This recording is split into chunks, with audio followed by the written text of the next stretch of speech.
Assalamualaikum warahmatullahi wabarakatuh.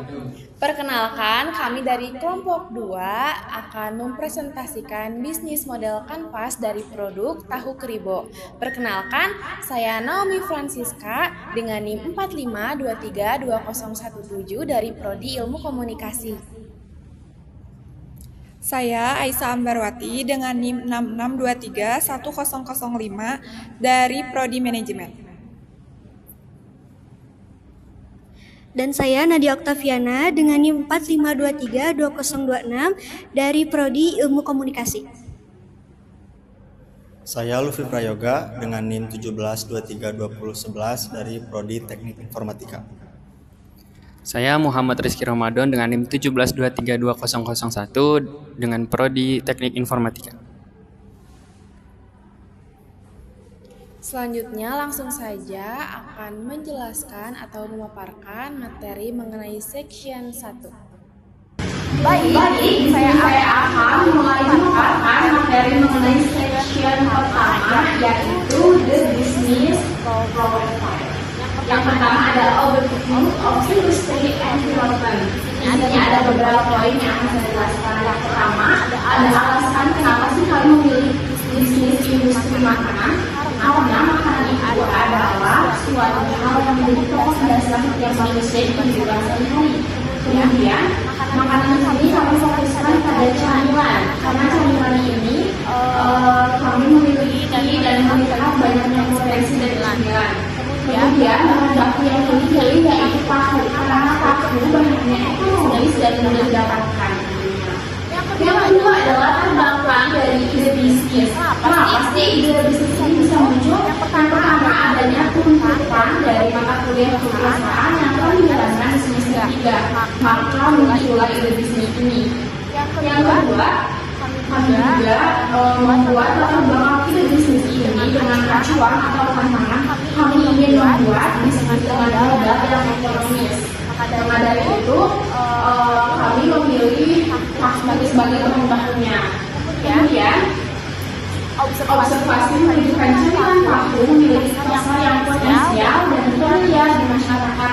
Tentunya siapa sih yang nggak mengenal tahu dalam kehidupan sehari-hari? Dan tahu ini adalah makanan yang mudah didapatkan dan harganya tentu ekonomis. Sekali dengan latar belakang bisnis kami. Kemudian ada tujuan dari inovasi. Kami mempunyai tujuan ingin memiliki inovasi dari camilan yang berbahan dasar tahu tetapi secara inovatif dan memiliki rasa yang nikmat. Kemudian kami juga memberikan semangat baru dari produk tahu yang sudah diluas. Karena beberapa camilan itu mungkin sudah banyak kriterianya seperti rasa yang khas atau bagaimana yang saya akan jelaskan di slide berikutnya. Kemudian ada penemuan ide tahu keribo. Tahu keribo ini pertamanya kami terinspirasi oleh media sosial dan internet. Kemudian tahu keribo ini dirancang sebagai nama camilan yang bisa menarik audiens agar audiens memiliki rasa penasaran apakah tahu kami itu memiliki bentuk yang keribo ataukah tahu keribo itu sama apa. Maka dari itu kami membuat ide dengan tahu keribo. Selanjutnya ada keunggulan dari produk. Dari produk ini kami memiliki keunggulan yaitu inovasi yang baru dan rasa yang baru. Dan tentunya ada keunggulan dari produk ini dan yang utama itu yaitu adalah terjangkau dan ekonomis. Boleh saya selanjutnya? Nah, yang selanjutnya itu adalah customer profile. Siapa sih yang nantinya yang kami targetkan? Target utama kami akan kami jadikan sebagai customer dari bisnis ini. Yang pertama adalah dari anak muda, pelajar atau pekerja yang sangat mencintai camilan. Nah, di sini juga kami mempunyai alasan kenapa sih mereka membutuhkan produk keribo ini. Karena tahu keribo ini pastinya berbahan dasar yang familiar. Kemudian memberikannya dengan inovasi dan tekstur yang menarik. Selanjutnya kami juga memiliki pilihan rasa yang inovatif dan berdasar rasa yaitu gurih, lembut dan penuh rasa. Kemudian keribo ini bisa di hadirkan sebagai solusi untuk mereka yang ingin memakan makanan ringan yang berkualitas tanpa harus mengeluarkan banyak biaya.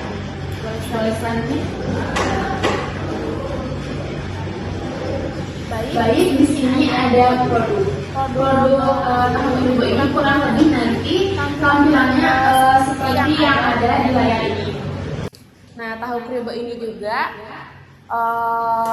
adalah camilan inovatif yang menggabungkan tahu dengan isian daging bakso, daging yang menyerupai bakso ya.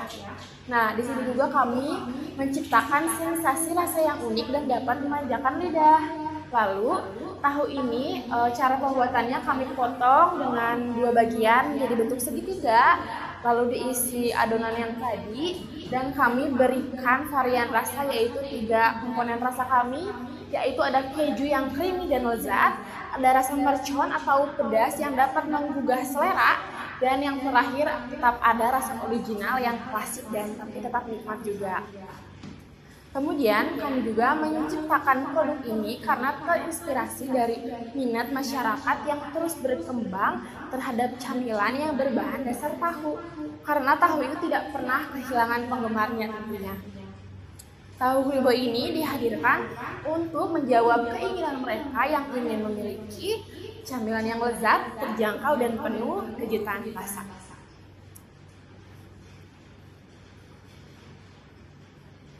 Nah, di sini ada value edit, ada keunggulan dan juga peluang dari tahu kribo. Yang keunggulan yang pertama yaitu tekstur dan rasa. Tekstur rasa di sini kami ingin membuat tahu itu yang banyak orang kenal, mungkin tahu crispy, tahu itu crunchy, tapi di sini kami ingin mempunyai inovasi baru yaitu tahu dengan lembut tapi isiannya yang juicy dan memiliki rasa yang beragam. Kemudian bahan alami ini berbasis dari kedelai, ramah vegetarian, dan mendukung pola makanan sehat tentunya. Dan juga ada keunggulan fleksibilitas, yaitu mudah dikombinasikan dengan hidangan tradisional maupun modern. Jadi kami tetap mengusung tema antara kombinasi tradisional dan juga modern. Selanjutnya ada keunggulan yaitu harga yang terjangkau. Jadi kami mengharapkan produk kami itu bisa dinikmati oleh semua kalangan, mulai dari anak-anak ataupun orang dewasa. Selanjutnya ada peluang pasar tahu kribo. Di sini ada tren makanan sehat. Jadi tahu kami itu kan lembut, jadi kami akan menghidangkannya dengan cara dikukus. Oleh sebab itu, maka kami juga mengusung makanan yang sehat di situ. Kemudian ada pasar modern. Nantinya kami berharap jika bisnis ini berkembang, akan adanya frozen food dari tahu kribo ini, sehingga semua audiens atau semua calon customer di berbagai daerah bisa menikmati produk kami. Kemudian ada inovasi produk. Inovasi produk di sini adalah pengembangan rasa baru yang lebih banyak untuk menarik konsumen, karena kami melihat banyaknya tahu-tahu di pasaran itu dihidangkan yang rasanya itu saja, mungkin hanya ditaburi saus atau bumbu-bumbu lainnya. Tetapi di sini kami mengusung 3 rasa yang tadi, ada keju dan pedas serta original. Original di sini itu bukan sekedar polosan, tetapi tetap menghadirkan rasa yang klasik. Untuk peluang ekspor, di sini juga kami akan nantinya berharap jika bisnis ini terus berkembang, ingin adanya target pasar internasional. Karena kami juga di sini akan membuat makanan asli atau produk asli dari Indonesia ini bisa dikenal oleh kancah internasional. Dan bahan baku dari bisnis kami juga kan kedelai, yaitu yang bahan bakunya banyak di negara kita. Selanjutnya di sini ada pemasaran digital. Pemasaran digital ini tentunya sangat menguntungkan sekali karena bisa memperluas jangkauan dan memenuhi permintaan untuk camilan sehat dan praktis dari para customer. Mungkin begitu saja yang dapat saya sampaikan untuk section yang pertama ini. Selanjutnya saya serahkan kepada Nadia. Baik, kita lanjut ke section 2 yakni the market. Yang pertama ya ada customer. Untuk bisnis tahu kribo, Target pelanggan dibagi menjadi beberapa kelompok dan ada alasan pemilihan masing-masing. Yang pertama ialah pelajar dan mahasiswa. Kami memilih target ini karena menurut kami relevan. Mereka gemar mencoba cemilan baru yang unik dan terjangkau. Dengan aktivitas sehari-hari yang padat, cemilan tahu kribo ini bisa menjadi pilihan ideal bagi mereka karena praktis dan mengenyangkan. Selain itu, daya beli mereka sangat cocok dengan bisnis kami sehingga pasar potensialnya besar bagi penjualan. Lalu selanjutnya ialah Bapak dan Ibu dosen. Kehadiran dosen di berbagai acara kampus seperti bazar yang akan datang nanti membuka peluang kami untuk mengenalkan produk, sehingga secara tidak langsung dosen akan menjadi endorser, di mana mereka yang sering berinteraksi dengan mahasiswa jika tertarik dengan produk kami secara tidak langsung akan menjadi endorser. Yang ketiga ada food enthusiast. Target selanjutnya yakni kami anggap mereka ini gemar mencari kuliner unik dan siap memberikan perhatian kepada produk makanan baru. Dengan keunikan tahu kribo, produk ini tentu akan menarik minat mereka. Baik, next. Selanjutnya ada market size dan trend. Di sini data pasarnya tahu dan cemilan goreng, di mana dalam industri kuliner Indonesia, tahu goreng merupakan produk yang populer dengan permintaan stabil terutama di pasar lokal. Lalu berikutnya ialah cemilan cepat saji. Menurut data tren makanan ringan, pertumbuhan rata-rata industri cemilan mencapai 6-10% per tahun, yang mencakup segmen tahu goreng inovatif seperti bisnis kami yakni tahu kribo. Lalu analisis geografisnya, jika bisnis ini kami fokus pada area kampus, lalu acara bazar nanti ukuran pasarnya dapat dihitung berdasarkan jumlah populasi mahasiswa dan dosen aktif di wilayah tersebut. Lalu tidak hanya itu saja, ada teman-teman dari mahasiswanya atau kerabat maupun keluarga dari mahasiswa-mahasiswa. Selanjutnya ialah tren.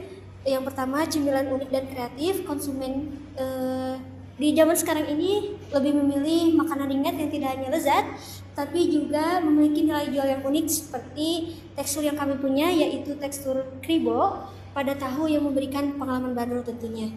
Lalu selanjutnya ialah preferensi terhadap makanan cepat saji lokal.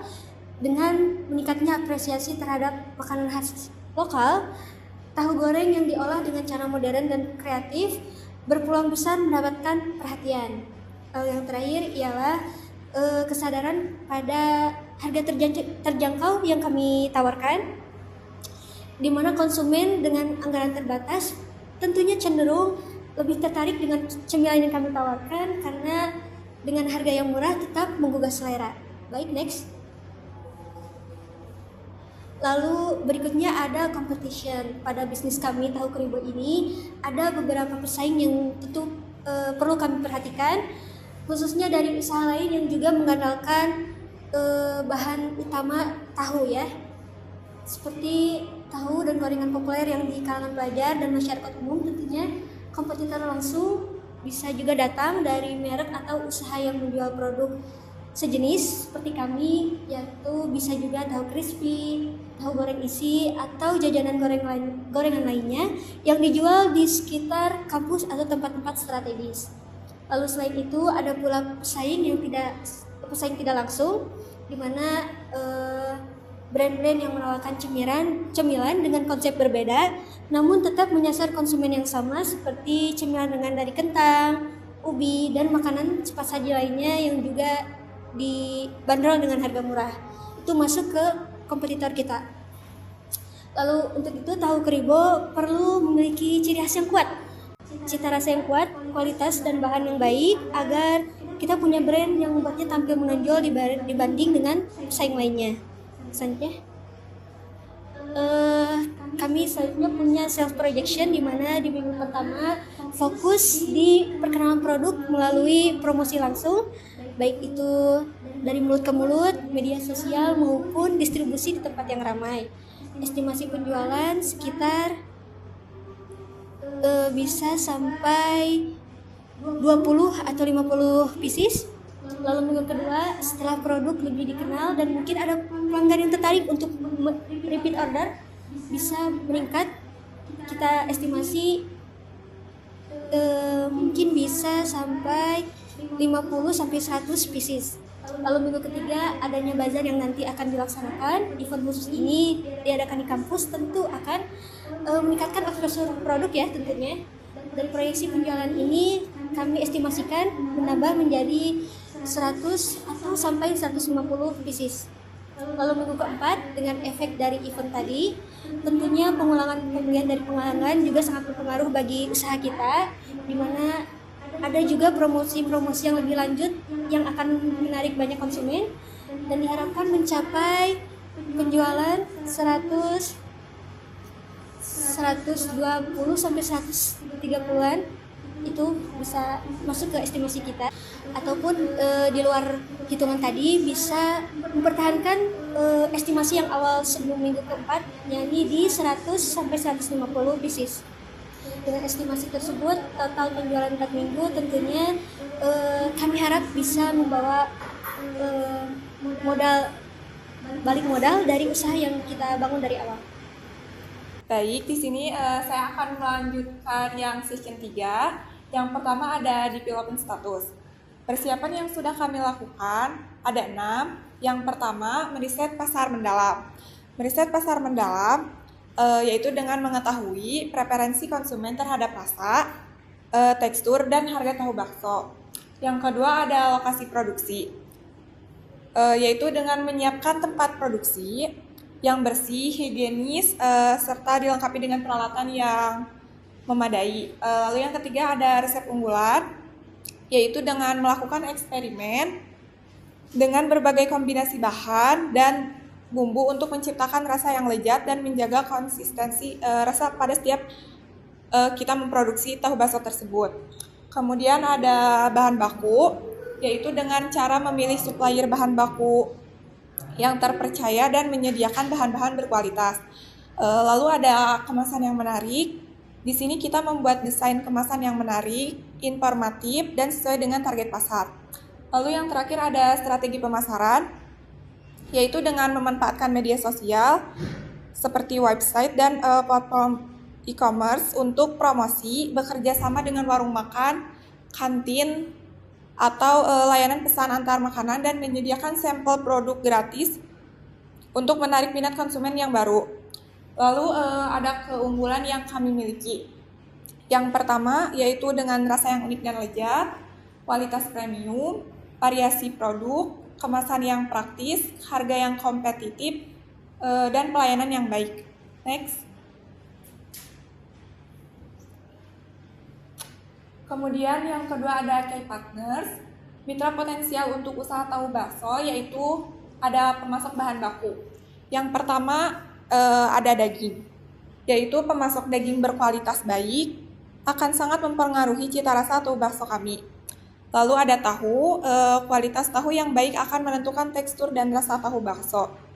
Kemudian pemasok bumbu, yaitu pemasok bumbu yang beragam dan berkualitas akan membantu kami menciptakan berbagai varian rasa dan rasa yang enak.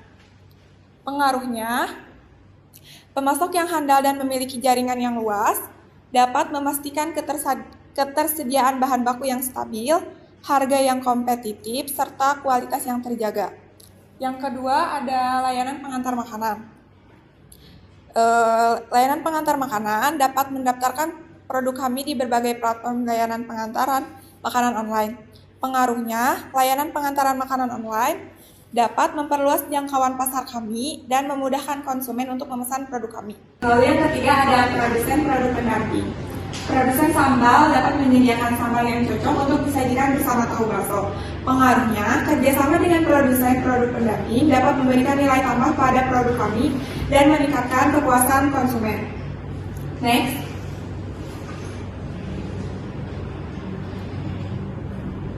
Ada production process. Di sini saya akan menjelaskan cara pembuatan dan alat serta bahan cara pembuatan tahu bakso. Alatnya ada pisau, koper, panci kukusan, baskom, parutan keju. Lalu bahan-bahannya ada tahu goreng, ayam, tepung tapioka, bawang putih, penyedap rasa, garam, cabai rawit, keju, saus pedas, saus tiram, daun bawang, lada bubuk, es batu. Cara pembuatannya, yang pertama kita cuci bersih dulu ayam, lalu pisahkan dari tuangnya. Kemudian kita akan menumis bawang putih dan bawang daun sampai wangi. Lalu masukkan ayam dan tumisan bawang tadi ke dalam koper beserta dengan tepung tapioka, penyedap rasa, garam, saus tiram, lada bubuk, dan bawang putih cincang. Setelah itu campurkan semuanya dengan tidak lupa memasukkan es batu dan giling menggunakan koper. Kemudian belah tahu menjadi dua dengan berbentuk segitiga. Setelah itu masukkan adonan ke dalam tahu dan diberi tambahan topping di atasnya seperti cabai, keju, juga bawang daun. Terakhir kita akan memasukkan tahu ke dalam panci kukusan dan tunggu sampai kurang lebih 30 menit. Maka tahu kribo siap dihidangkan. Kemudian saya akan menjelaskan expenses and capital requirement. Di sini ada bahan-bahannya, ada 14 buah tahu goreng dengan harga 5.000, kemudian ada 250 gram ayam dengan harga 12.000, lalu ada tepung tapioka 90 gram dengan harga 2.000, lalu ada bawang putih siung seharga 1.000, lalu penyedap rasa dengan harga 1.000, garam dengan harga 3.000, cabai rawit 10 buah dengan harga 4.000, keju 20 gram dengan harga 14.000, lalu ada saus pedas dengan harga 2.000, saus tiram dengan harga 2.500, lalu ada daun bawang dengan harga 2.000, lada bubuk dengan harga 1.000, es batu dengan harga 2.000. Bahan-bahan di atas menghasilkan 7 porsi produk tahu kribo. Lalu ada tambahan biaya seperti kemasan dan logo, yaitu sebesar 3.000 dan 2.000. Jadi total modalnya ada 55.000. 55.000 itu dibagi menjadi 7 porsi, menghasilkan 7.800 per porsi. Laba yang kita dapatkan yaitu 7.800 dikali 20%, yaitu 2.200 per porsinya. Jadi harga penjualan kita yaitu 7.800 ditambah 2.200. Jadi total penjualan yang akan kita lakukan adalah 10.000. Selanjutnya ada section 4, yaitu organization chart. Organization chart atau bagan organisasi adalah representasi visual yang menggambarkan struktur hierarki. Dalam sebuah organisasi atau perusahaan, bagan ini menunjukkan bagaimana peran dan tanggung jawab atau hubungan antara individu atau departemen diatur. Di sini ada Naomi Francisca, yaitu sebagai founder atau CEO. Selanjutnya ada Nadia Octaviana sebagai CEO. Kemudian ada Aisyah Ombarwati sebagai CFO. Lanjut ada Lumi Prayoga, saya sendiri sebagai CEO. Kemudian ada Rizky Ramadan sebagai CEO.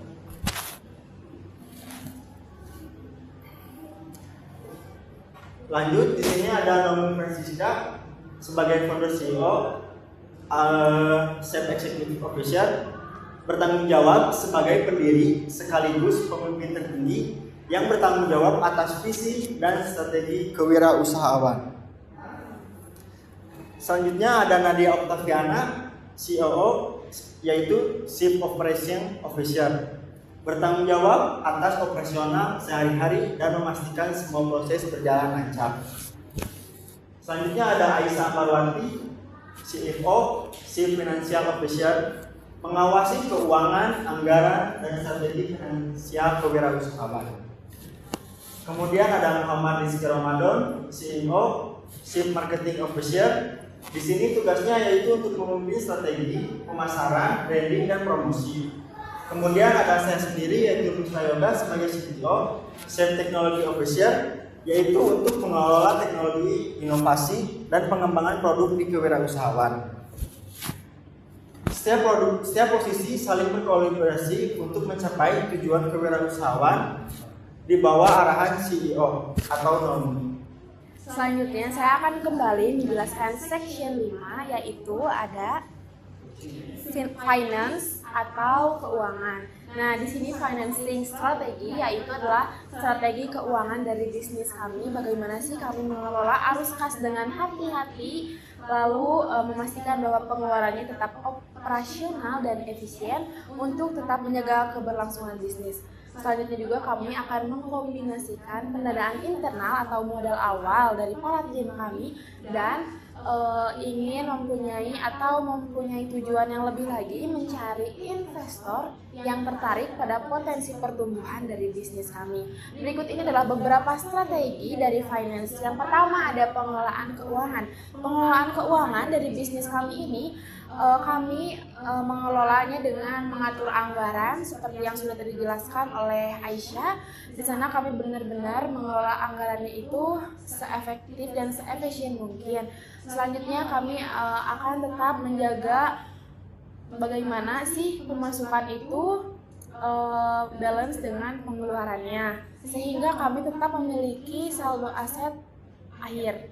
Selanjutnya ada penawaran kepada investor. Diharapkan bila kami dapat mengatur finance kami dengan baik, kami bisa menawarkan bisnis ini kepada investor yang berminat. Jadi nantinya kami akan mempresentasikan bisnis apa sih kami, bagaimana kami memasarkan produknya, dan juga bagaimana kami sih mengelola keuangan kami yang utamanya.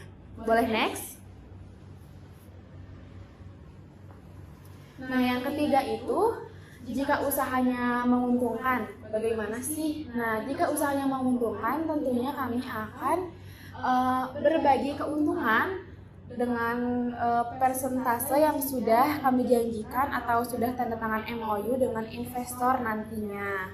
Kemudian kami juga akan mengalokasikan keuntungan yang kami dapat itu untuk membayar dividen kepada investor dan mempertimbangkan kembali kebutuhan reinvestasi untuk pertumbuhan bisnis. Nantinya diharapkan jika kami memiliki keuntungan seperti yang dijanjikan, investor ini akan tetap berbisnis dengan kami, atau kami juga akan lebih memasarkan lagi bisnis ini sehingga tidak hanya mempunyai satu investor tetapi lebih dari itu.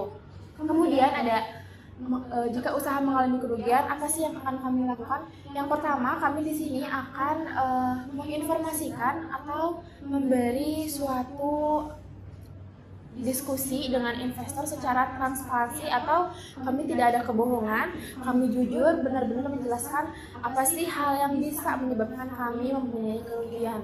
Kemudian kami juga akan memeriksa bagian keuangan manakah yang membuat kami mengalami kerugian, sehingga kami tidak akan langsung mengalami kebangkrutan, tetapi ada dulu upaya untuk tetap mempertahankan bisnis ini agar tetap berjalan. Selanjutnya, kami juga tetap tanggung jawab terhadap resiko dari seorang bisnis. Tentunya ada untung dan rugi, kami tetap tanggung jawab kepada investor seperti tanda tangan MOU sesuai sistem yang berlaku. Nantinya kami akan bertanggung jawab seperti apanya, itu akan kami realisasikan. Boleh di next. Nah, selanjutnya di sini ada cash flow atau anggaran, bisa dibilang sebagai arus kas ya. Di sini arus kasnya memang bisa dilihat berbeda seperti tadi di pemasaran. Mengapa berbeda? Karena bisnis kami ini dimulai dari nol, jadi kami baru bisa memastikan si pemasukan ini dalam minggu keempat itu di 300.000. Kami sudah pasti bisa memastikan si cash flow ini karena kami ingin bertanggung jawab terhadap cash flow yang sudah kami buat. Kami ingin benar-benar merealisasikannya. Maka dari itu kami belum berani untuk saat ini memiliki cash flow yang tidak dalam jangkauan kami. Maka dari itu di sini bisa dilihat dalam minggu pertama kami berhasil menjual 15 produk. Selanjutnya ada saldo akhir sebesar 33.000, dan di minggu kedua berhasil menjual 20 produk dan mendapatkan saldo akhirnya 44.000, dan di minggu ketiga 25 produk lalu saldo akhirnya 55.000, dan di minggu keempat puncaknya yaitu 30 produk dengan saldo akhirnya 66.000. Mungkin bisa dilihat ini memang tipis skalanya. Kenapa? Karena kami di sini ingin perputaran dari arus kas kami itu secara cepat. Maka dari itu kami di sini tidak membudgetkan keuntungan yang mungkin persentasenya besar. Nah, di sini kami benar-benar sudah mempunyai tanggung jawab untuk merealisasikan cash flow ini. Tetapi untuk pemasaran nanti kami juga tetap terus berusaha agar target dari pemasaran yang seperti dipresentasikan oleh Nadia itu bisa terrealisasikan.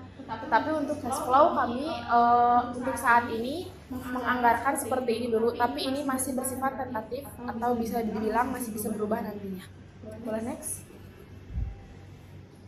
Nah, untuk exit plan-nya di sini yaitu bagaimana sih kami bertanggung jawab terhadap stakeholder dan shareholder kami. Di sini ada 4 poin. Yang pertama ada evaluasi dan upaya pemulihan. Di sini kami bila nanti amit-amit gitu mengalami kerugian, kami sudah mempunyai strategi untuk mengatasi hal tersebut, di mana ada evaluasi dan upaya pemulihan. Kami akan tentunya mencari tahu apa sih yang membuat bisnis kami ini mengalami penurunan mungkin dalam segi keuntungannya, ataupun kami juga melihat apa sih yang membuat kami ini produknya tidak laku, mungkin apakah dari segi rasa produk yang menurun atau mungkin kurang inovasi lebih lagi dari produk. Kami akan mengulik hal itu. Kemudian yang kedua, komunikasi transparan. Komunikasi transparan ini tentunya terjadi apabila nantinya kami memiliki investor dalam bisnis kami ini, sehingga kami akan berbicara secara langsung dan jujur apa saja sih yang membuat penurunan bisnis, kerugian bisnis. Selanjutnya ada penjualan aset dan pengembalian modal. Ini tuh adalah strategi yang paling akhir mungkin bisa dibilang. Bila kami nantinya tidak bisa atau mengupayakan lagi bisnis ini, kami ingin tetap menjual aset yang kami sudah punya meskipun sedikit yang tersisa, dan mengembalikan modal mungkin sedikit bagian dari yang sudah kami lakukan kepada para tim-tim kami untuk mengusahakan bisnis ini. Jadi meskipun bisnis ini gulung tikar, kami tetap berharap ada mungkin pihak lain yang bisa menjalankan atau membangun kembali bisnis ini. Selanjutnya tanggung jawab kepada investor.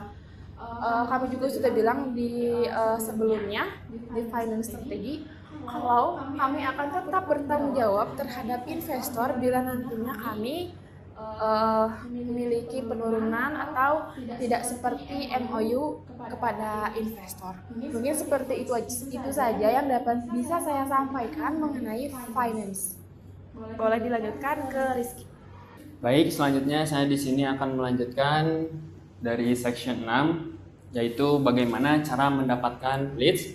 Apa sih leads itu? Yaitu calon konsumen yang menunjukkan minat kepada usaha kami. Yang pertama, kami mengutamakan pemasaran di media sosial, yaitu kita tidak lupa untuk bikin platform di Instagram, TikTok, Facebook, atau yang lainnya untuk memasarkan produk yang kami jual. Nah, kemudian yang kedua, promo soft opening dan diskon untuk pembelian pertama. Jadi usaha yang kedua kami untuk mendapatkan leads, yaitu kita mengadakan promo pada saat pembelian pertama. Kemudian setelah itu mereka minat kembali lagi karena pembelian pertamanya sudah mendapatkan promo. Kemudian usaha yang ketiga yaitu kerjasama dengan influencer lokal dan food blogger, yang mana nanti mereka akan bikin yang namanya video mereview produk kami. Nah, itu sangat membantu untuk mendapatkan calon produk atau calon konsumen lainnya. Yang kemudian yang kedua yaitu konversi leads menjadi customer. Yang pertama, kita optimalkan landing page pada platform digital tadi, yaitu kita tampilkan deskripsi yang menarik di dalam akun bisnis kita, yaitu di Instagram, TikTok, mendeskripsikannya dengan baik agar mereka itu berminat untuk membeli usaha kami. Kemudian yang kedua yaitu penawaran eksklusif untuk konversi cepat.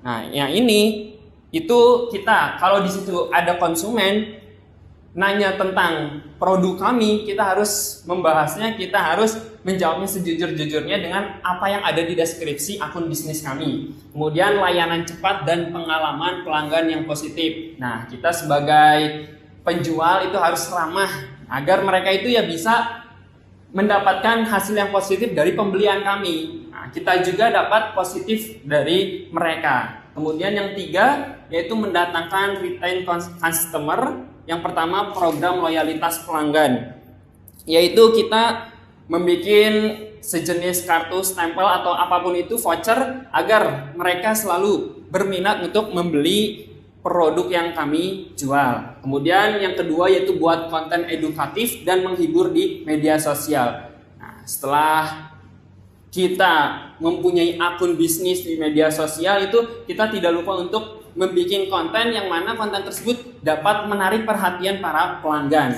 Yang terakhir yaitu umpan balik dan penyesuaian produk, di mana di situ bila ada masukan kepada produk kami, maka kami menerimanya dan itu menjadi evaluasi bagi kami.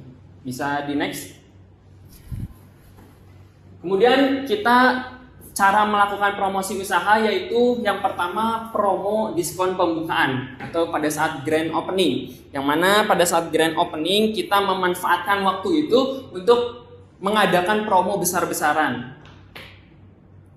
Kemudian yang kedua yaitu program beli banyak lebih hemat. Yang mana kalau di situ pelanggan membeli produk kami, maka ya kami akan mendapatkan atau memberikan diskon yang banyak kepada mereka.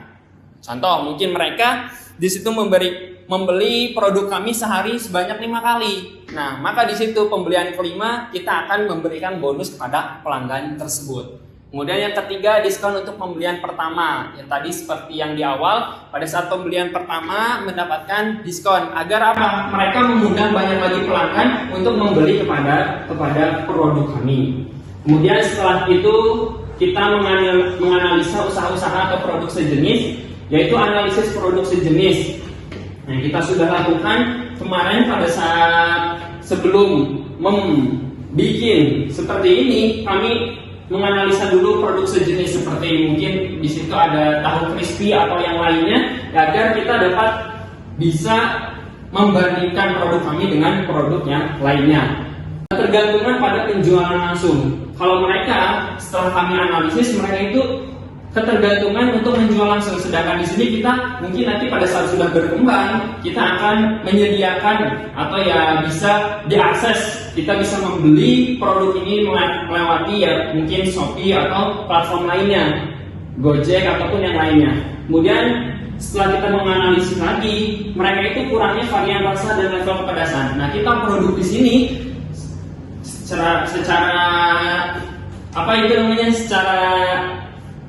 produk kita di sini berbeda dengan produk yang lainnya. Kalau produk yang lainnya rasanya itu hanya itu saja setelah kita analisis. Tapi di sini kita menyediakan 3 rasa yang sudah dijelaskan sebelumnya. Yang pertama ada rasa keju, kemudian mercon, kemudian yang ketiga rasa yang original. Dan level kepedasannya itu yang bermacam-macam otomatis. Seperti itu cara atau ya melakukan promosi usaha dan kita sudah menganalisa usaha-usaha atau produk sejenisnya.